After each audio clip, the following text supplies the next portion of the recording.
I'm Alex Radcliffe from Board Game Co., and this is News and Week in Review, where we're going to go through a variety of news pieces, although this week it's going to be a little CMON-centric. We'll talk about that soon. Then we're going to go through our Creator Spotlight, of course the videos of the week, all of that and more. It probably will be a slightly shorter one. I've been away this whole week, which means I am desperately trying to catch up. I've been in Poland the whole week, just getting stuff done with GameFound and being very, very distracted by everything else. And I have a million things to do today. There's like 7 games I have to play like in the next 5 days. It's gonna be a lot. But I did get to play Lands of Evershade while I was there, and I will say I like it. I will not say how much yet because I want to give it more game time, but I will say I like it. But either way, let's go ahead and dive into it, starting off with CMON. It's going to be basically exclusively CMON news, and that's primarily because CMON just had CMON Expo, so all of that's kind of on my radar. I've been a little tapped out this past week, so any other things in the news spectrum of the board game space, not fully up to date on those. So maybe we'll have some more news for you next week. This week is just going to be all the various things that happened at CMON Expo, starting with easily the most exciting piece, which is Cthulhu Death May Die, Forbidden Reaches over here. This is coming back for a 3rd campaign, more Cthulhu Death May Die content for you. And yes, I am someone who's in the camp of having not yet received my previous pledge. Hopefully that'll be showing up before this campaign goes live, because that would be nice. It would be nice to have my previous pledge before this goes live. I don't know if that will or won't happen, but we'll see. But the art looks great. More Cthulhu content is always great. There's apparently a giant Godzilla that will be happening that can face off against Cthulhu, which sounds fine, honestly. I'm sure there's a lot of people who'll be super into that. I kind of regret getting Galactus. I made a decision. It felt like the right decision at the time. I might try to sell my Galactus. I don't know if I'll ever properly play with it, and it's a huge piece. But I am like a CMON fanboy to a large extent, so maybe I should have like some of these large things. We'll see. Maybe it would be nice. Maybe I should I'm pretty sure I backed Cthulhu. I've double checked. I'm pretty sure I backed the large Cthulhu. I need to mute myself over here. But I'm pretty sure I backed the large Cthulhu, and that means I'd have Cthulhu, Galactus. I can't imagine caring enough about Godzilla. I can't imagine caring, but I do like the game. So if I like the game, should I get it? I don't know. These are conversations to grapple with another time. But either way, in case you're interested in this, Cthulhu Death May Die is coming back to crowdfunding for a 3rd campaign. Easily my favorite CMON game, and my 2nd favorite game of all time as of last year. Then we're going to move on over here to more Cthulhu news, like I said. They have Massive Darkness Dungeons of Shadow Reach teaser trailer. Basically, Massive Darkness is coming back. This one I'm much more conflicted on, because I like Massive Darkness enough that I know I'm going to be an all-in backer on this, but I don't play Massive Darkness enough that I shouldn't be an all-in backer on this. I absolutely should not be. Like, when some of these CMON campaigns, I can justify no problem. Cthulhu Death May Die, I will get everything they ever make for it. Marvel United, I'll get everything they make for it. These are games I play enough. Massive Darkness, I don't play enough, but I'll probably still get it because I do really enjoy it. And there's a bunch of games in my collection that I can easily justify getting rid of first, before getting rid of Massive Darkness, or not getting more Massive Darkness. Like, there are games I'd rather get rid of, specifically in order to get more Massive Darkness. But, probably still shouldn't get any of that. Anyways, moving on over here, we have Super Fantasy Brawl Reborn. This is actually not really from CMON Expo, but this is just once we're on a CMON rampage over here. In case you missed it, Super Fantasy Brawl Reborn. These are the the Referral Viz Leonardo. They have these sets for Teenage Mutant Ninja Turtles. In case you are interested in that, they have sets for the TMNT stuff over there. Then we also have a host of games that were more retail focused. We have Ethnos coming back to well, 2nd edition. Ethnos is a game that I really enjoyed and always thought it looked terrible, so I'm very excited to have this one coming back. They announced a few other games as well. You can find more details on the YouTube channel. They also announced a Marvel untitled game that was very, very untitled. They're like, hey, redacted, Marvel, redacted, Skrull, redacted, Marvel, redacted, Skrull, redacted, Marvel, redacted, Captain America, enjoy. That was pretty much their announcement. So something new is coming to the Massive Darkness ecosystem. I don't know what it's going to be. Maybe it's going to be Cthulhu Death May Die, rethemed as Marvel. Maybe it's going to be Massive Darkness, rethemed as Marvel. Maybe it's going to be something else, rethemed as Marvel. I don't really know what it is. Or maybe it's going to be a new IP. Well, not new IP. New mechanic system with Marvel. I don't know what it's going to be yet, so we'll find out more together, because they had a very, very redacted video demonstration of that. And that's kind of what we have for the news this week. Again, just focused on all the stuff coming out of CMON Expo, which actually happened like before, like this stuff was already news like Friday or Thursday of last week, but again, I film my weekend reviews very close to the end of the week, which means sometimes I miss things that happen a little later. As far as our Creator Spotlight this week, Our creator spotlight this week is actually inspired by the fact that I actually got to hang out with Adam Mucha from Weekly Game Night in Wrocław in Poland. That's my computer making dings. I didn't mute anything today. Anyways, Adam Mucha from Weekly Game Night, he's a content creator who I happened to discover maybe 8 months ago or so, somewhere around then. And since then, I've been subscribed. His content, I know it says so. Oh wait, am I not subscribed? Am I not subscribed? Why am I not subscribed? I should absolutely be subscribed. I thought I just wasn't logged in. I just wasn't subscribed. But Weekly Game Night over here, Adam Mucha. I discovered him maybe 8 months ago when I was looking for I was looking up content on Blood, I believe it was. Was it Blood? No, it was the other game from oh my gosh, where would I find this? Is year ago? No, not year ago. Not Among Cultists, not Nova Aetus. No. Dying Light, The Witcher, Requiem. It was Requiem Downfall of Magic. This is the one. This doesn't seem right. Why am I not? It's interesting. Something does feel wrong about me being logged in or something here, because usually, the last time I checked this up the other day, I had that little bar that shows that you're in the middle of the videos. But I don't know what happened there. Either way, but Adam Mucha over here, Adam Mucha from Weekly Game Night over here, I had a chance to run into him in Wrocław, Poland. He's a great guy, great guy to hang out with for, for an evening. But past that, I found his content, like I said already, around 8 months ago, and his content quality completely blew me away. His videos are incredibly well produced, very well edited, very well presented. If you want that nice, beautiful B-roll, he's got you covered. If you want those incredible video demonstrations, he's got you covered. If you want general good thoughts and, showcasing of games, he absolutely has you covered over here. He covers, he's much more focused on Instagram, so if you want to see more of his content, you should go on Instagram, but his video content in general is absolutely top-notch. Again, I found him, 8 months ago, and I was looking for content on Requiem. When I was covering it, I was trying to see what other people were covering it. I saw his stuff, and I was like, I've never seen this guy before, never heard of this guy before, and his stuff is incredible, and since then, he's very much been on my radar, covering all of Lewis Magnet Studios, but other games as well. So if you want high-quality content, there's a lot of channels out there that do that, and you can add Weekly Game Night to that list. But he's actually much more active on Instagram, which is why I hadn't heard of him before, because I'm not usually as active on Instagram. I have an Instagram presence to an extent, and I do scroll it from time to time, but I don't like Instagram as a consumer of content. Instagram is definitely not my main feed or platform.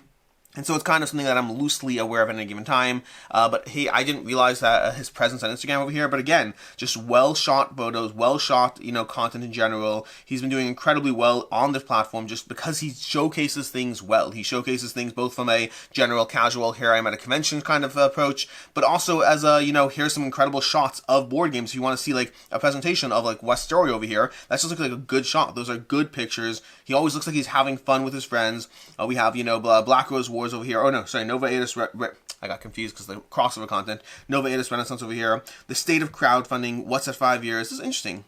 For a dedicated boarding, I feel like an eternity. I see Trudvang Legends. Oh my gosh, Trudvang Legends. That is a callback. But either way, if you want great shots, great content, either on your YouTube space or on your Instagram space, make sure to go ahead and check out Weekly Game Night, Adam Mucha, and that's your little content creator spotlight for the week, or creator spotlight. This week it is a content creator. And that's what we have over here for our news and week in review and creator spotlight, which means it's time to go over the videos of the week. And again, this is going to be a slightly abbreviated week in review compared to usual, because again, I'm just trying to catch up and stay ahead of things. But on Saturday we had a review go up for Monkey Palace over here. Monkey Palace, it was one that I was definitely very disappointed by personally. I was excited for it because my kids love Lego and I like board games. Well, they like board games too and I like Lego too, but I'm definitely more in the board game camp and they definitely like Lego a lot. And I was excited to merge the two in Monkey Palace and see how that goes, and for me it was definitely a letdown. I think I definitely come in a little under the average rating. I think it's been medium received from what I've seen over on the general space, both in terms of individual consumer reviews on BGG, as well as creator reviews. It definitely seems to be one that hasn't wowed, but seems to be okay enough received, and for me, I was a little under that okay. Now, I will say, I should pin a comment in the video, I did get one thing in the video wrong, which I think would change a critique I have, but I still don't think I like it, for a variety of reasons. But in Monkey Palace specifically, I misread a sentence, and I thought that you had to use all your pieces at the end of each turn, and it's you do not have to use all your pieces at the end of each turn. You can save them up turn over turn, which would solve one of the complaints I had, where I feel like you have to try to min-max the best way to use everything, and this would take away a little of that pressure, because if you use most of your pieces, but not all, you could still save them for next turn. It takes away a little of that, agonizing over how to get the perfect turn as opposed to just a very good turn. So it absolutely would help one of the complaints I had. That said, my biggest complaint was I just didn't find the game satisfying. I found the placement of pieces irritating and frustrating as opposed to rewarding. So the entire premise of the game, meaning this thing that I did get wrong, and it's an important detail, I did get it wrong, it would take away one of the complaints I have that makes the game worse, but it still is a game that I just don't find fun. Nothing about the game to me was fun, and that was very disappointing for me personally, because I was looking forward to that one. We also have Draconis. This is a preview for the RPG.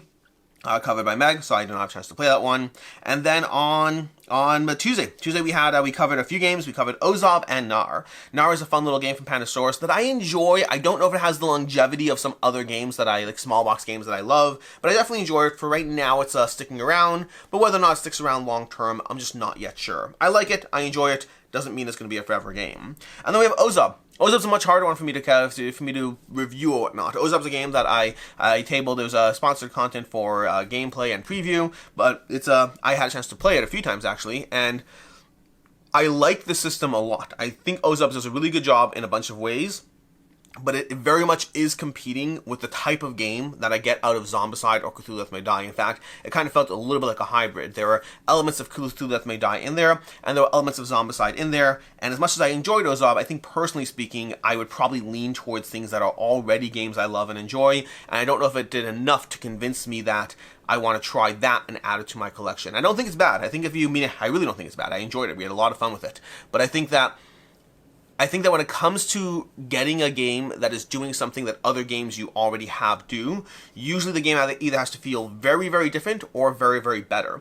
And to me, it didn't. It felt like a combination of systems that I already enjoy and own, and I'd probably stick with those because I'm trying to be realistic about what games get game time. Like, I'm sitting here talking to you about how I can't justify getting Massive Darkness 2 because I'm not playing it enough, and then I'm sitting here getting Ozob. So Ozob is a game I would get and would enjoy. I just think I like other systems better.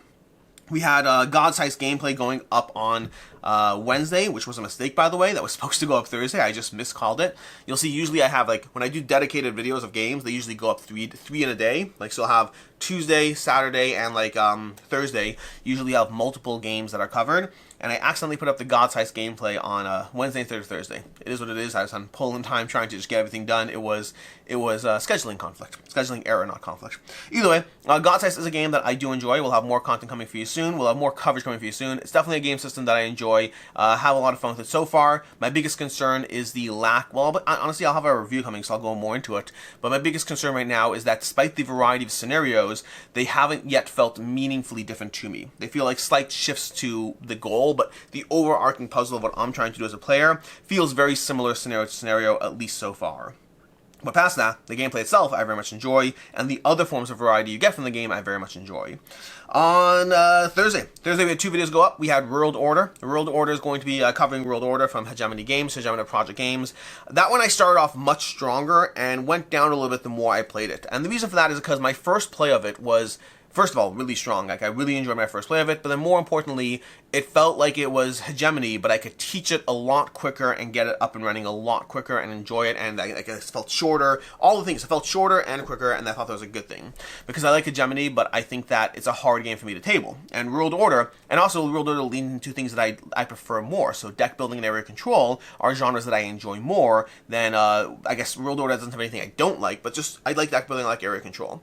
And so I started off very, very strong in World Order. The more I played it, the more the problems that I had with it, and again, I like it a lot, I give it a 4 to 5, but the problems I had with it were that it still gets very, very long, even after subsequent plays. It's still a longer game than I thought it would get shorter the more I played it, and it did. The first game, second game definitely got shorter, but it's still a very long game. But I would say that's one issue with it. And then 2 is, the teach of it is not as clean as I was hoping it would be, because the overall teach is fine. The overall teach is very, very clean. Like, I can get you understanding the concepts of what a turn structure, what winning, all of that. I can get that up and running very quickly. But there's a lot of intricate details into how it teaches and plays that does still mean it's a bit of a slog to teach. Not as much as Hegemony, but still more than I was hoping for, and so it did lower my, it tempered my enjoyment of the game a little bit, as I found that it had some of the problems that Hegemony had for me in the accessibility of it. I think it's a great game for a dedicated game group. I think it's still more accessible than Hegemony, and I still very much enjoy it, but it definitely went down a little bit for me, ending at a 4 to 5. I thought it was going to be higher than a 4 at first, and 4 still got very, very, very good, but I thought it'd be a 4.5 or maybe even a 5 after my first play, but that's why we play games multiple times before reviewing them. And then later on Thursday, we had a review for Fairy Rings with my daughter. Fairy Rings is delightful. It's quick, it's charming, it's simple. I don't know about the long-term longevity of it, but so far I've played it a bunch and I'm still enjoying it. It's a quick, simple, easy-to-play game. Plays well at a variety of player counts, although 2-player is a bit more cutthroat than other player counts. And then on Friday we had 5 games I'm not reviewing. These are games I don't have intricate thoughts on because they're games I'm not reviewing. We had War for Chicker Island, we had an Invincible card game, we had, not Invincible the card game, Invincible, I can't remember the name of it. There's a hidden role game with Invincible Universe. We had Stalingrad, Undaunted Stalingrad. There are a bunch of games that I basically was doing a giveaway on. You can go ahead and check that out if you want. The giveaway is still open up until Wednesday of this week, at which point we'll be doing an announcement for the winners next week's Week in Review. So you can go ahead and check that out, comment in the video, in case you want to be eligible for any of those 5 games. And then that's going to bring us to today. Today we're going to have a few things going up.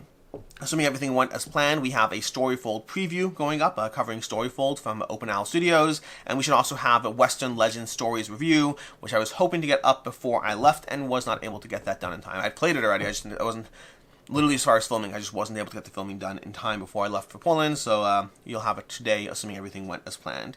As far as next week there'll be a whole bunch of things coming. We're going to have the games I add to my collection in October. We're going to have 2 back or not to back. Hopefully, I'm putting a giant asterisk on that. There's a lot going on that I might give myself the grace of just not filming 2 back or not to back, which is easily one of the most amounts of work I put into any single video I do every week, and I might just give myself the grace of not doing that, depending on how caught up I'm able to get done, before that comes around. Past that, Tuesday's going to be a busy week. Tuesday's going to be a busy day. We're going to have coverage for Avalon. We're going to have coverage for, we're going to have Avalon as well as, what's that game called? Lands of Evershade. Lands of Evershade will have content coming for you. We'll have Avalon, the River and Vale, as well as a bunch of other videos will be going up. It's going to be a busy Tuesday for you, so keep your eyes peeled. In fact, maybe I'll do that. Monday might be specific games instead of 2 back or not to back, because I realize there's too many games that I'm trying to have go up on Tuesday, and it might be better if I can get them all done on Monday instead. But I know I want to get you 2 back or not to back. I just need to be realistic with my time as I recover from being gone. So we'll see how next week goes. And that's basically it. Until next time, I'm Alex Radcliffe from Board Game Co. I hope you have an excellent week, and I hope you enjoyed yourself, and as well as, I don't know, I mean, it's been a long week, and I'm just trying to get settled with everything. But as always, I hope you have a good one.